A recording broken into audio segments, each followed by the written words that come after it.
Hello everyone, welcome to my new mini blog. আজকে Sunday, তো আজ আমাদের বাবা মানে আমার শ্বশুরমশাই ইলিশ মাছ নিয়ে হাজির।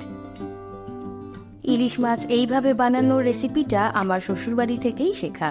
প্রথমে মাছগুলোকে এভাবে দই এবং পোস্ততে ম্যারিনেট করে রাখছি। এই পদ্ধতিটা আমার কাকি শাশুড়ির থেকে শেখা।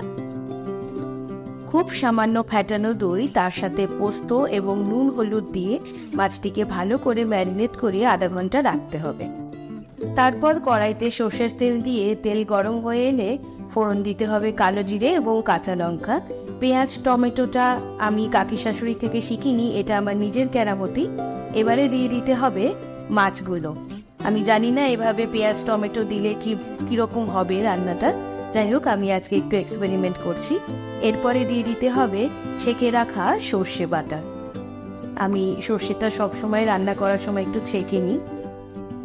নুন এবং হলুদ সর্ষেতে আগে থেকেই দেওয়া ছিল। এরপরে ঢাকা দিয়ে অন্তত 5-7 মিনিট মতন ফুটতে দিতে হবে। তারপরে ঢাকা খুলে মাছগুলোকে খুব আলতো করে উল্টে দিতে হবে, খুব সাবধানে যেন মাছগুলি ভেঙে না যায়।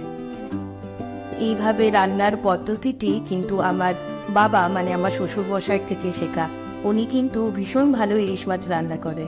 এরপরে দিয়ে দিচ্ছি কাঁচা লঙ্কা, এটাতে রান্নার ফ্লেভারটা আরও সুন্দর করে তুলবে। তারপর আবার ঢাকা দিয়ে 10 মিনিট মতো ফোটালেই তৈরি আমাদের ইলিশ ভাপা।